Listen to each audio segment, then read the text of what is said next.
We are not exporting. We are not exporting enrichment capability to the Saudis. These are civilian nuclear power plants as the Saudis look to diversify. But the difference is they've signed up for full inspections. There is no enrichment. Compare that with what's going on in Iran, the largest state sponsor of terrorism, kicking out the inspectors. This is about civilian nuclear power. Very different than Iran's obsession. Republicans maintain President Trump is executing his peace through strength playbook by signing an historic agreement with Saudi Arabia. Hello, everyone, and welcome to the final hour of the Big Weekend Show. Tensions remain elevated in the Middle East after Houthi rebels launched an attack striking Saudi oil facilities with dozens of ballistic missiles and drones. This all comes as the United States and Saudi Arabia signed their nuclear agreement, giving American companies priority to build reactors in the country. Ahead of his Tuesday meeting with President Trump at the White House, Israeli Prime Minister Benjamin Netanyahu is praising the deal.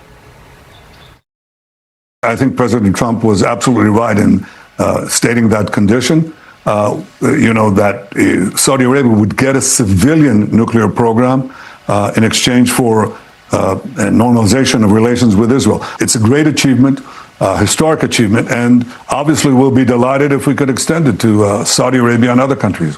And I think if we weaken Iran further, we will. Meanwhile, Democrats are critical. We're going to have more nuclear weapons in the Middle East to set off another nuclear arms race there. But if Saudi Arabia does not meet all the protocols, etc., then it could cause an arms race where the Egyptians or others in the area want a nuclear weapon. He's going to provide the materials for nuclear weapons to Saudi Arabia. It is the dawn of a new nuclear arms race in the Middle East.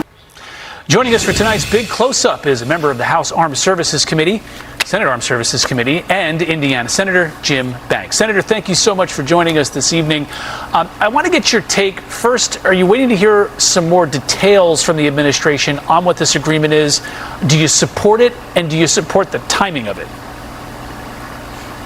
Well, Saudi Arabia is an ally, an important ally to the United States. And by the way, the Houthis in Iran have turned almost all of the rest of the Middle East into stronger allies with the United States.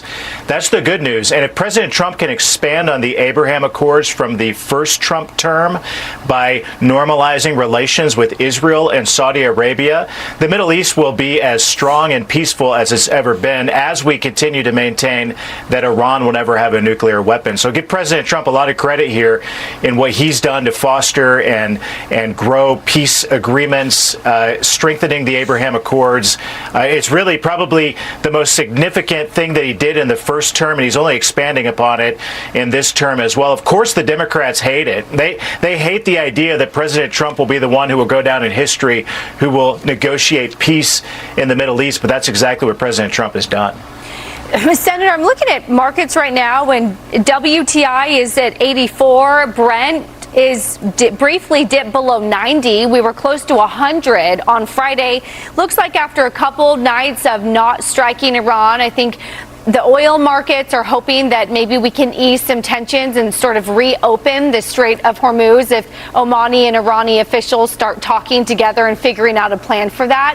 How are you thinking about a ceasefire, a new memorandum of understanding? What would a positive next step look like to you? Well, it just goes to show, you see the stock markets, futures are reacting as well. Oil prices are dipping. And as soon as President Trump brings Iran to the table and they cry uncle and agree that they will never have a nuclear weapon, then gas prices are going to plummet to lower than we've ever seen before, thanks to the early Trump oil and energy policies that he enacted, uprooting the Green New Deal from the Biden administration. So that's all good news. But at the end of the day, President Trump, and you heard UN Ambassador Mike Waltz make this very clear this morning, President Trump's not going to allow Iran to ever have a nuclear weapon, and we will do whatever necessary to prevent them from having one, and to keep the Strait of Hormuz open as well. So as you see a timeline here with less strikes and less action, hopefully that will give Iran a time right now to come back and do what President Trump and others have said that they want to do: strike a deal, that requires that they will never have a nuclear weapon, and we will move on, and oil prices will be lower than we've ever seen before. We're all very hopeful for that, cautiously optimistic. All right, I want to turn to this now, Senator. The House officially passed the 2027 National Defense Authorization Act, adding text of the Save America Act to that bill. It now heads to the showdown in the Senate. There's a lot of frustration, Senator, with you and your fellow senators, quite frankly. Republicans are frustrated that their Republican senators aren't able to get voter ID, proof of citizenship, and some of the other parts of the Save America Act across the finish line. I want you to shoot it very straight with us. Is there a chance, is there a snowball's chance in hell that we get the Save America Act in any iteration through the Senate to the president? Well, this is the fifth time the House has passed the Save America Act. I'm frustrated, too. The Senate should abandon the so-called traditions and the filibuster rules, nuke the filibuster, do whatever it takes to pass the Save America Act. I think the NDAA and the upcoming reconciliation package that the House is going to send over to the Senate are the best opportunities that we have to pass Save America Act requiring voter ID. The NDAA is very important for our troops and our military. And by the way, Democrats are blocking funding for our military at a time when we need to replenish our munitions stockpiles and support our military. So that's the perfect bill to put the Save America Act in. The Democrats are all against it. They don't want to support our military, and the Democrats don't want voter ID. So let's put every Republican on the record in support of it and pass it and save this country and head into the midterms with the best hand that we have to keep the majorities in the House and the Senate. I fear what will happen if we don't pass the Save America Act on Election Day in the midterm elections. Yeah, I have the same fear. Senator, do you think that you should forego the upcoming recess to get this done? I'm all for it. We don't need a recess. Let's pass the Save America Act. It's more important than taking a break, taking a recess. And I'm back in Indiana for the weekend. I head back to Washington tomorrow. I've heard from people everywhere I go, from the diner this morning to the grocery store, pass the Save America Act. We have to get it done. It's so fundamental to the future of this country to make sure that American elections are only for Americans. By the way, the biggest story this week was the Democrat governor in New Jersey admitting that 6,600 illegals were accidentally registered to vote, and hundreds of them actually voted in the last two elections in New Jersey. If that can happen there, and even a Democrat is admitting it, it's the biggest. It's yet the biggest reason and example of why we have to pass the Save America Act.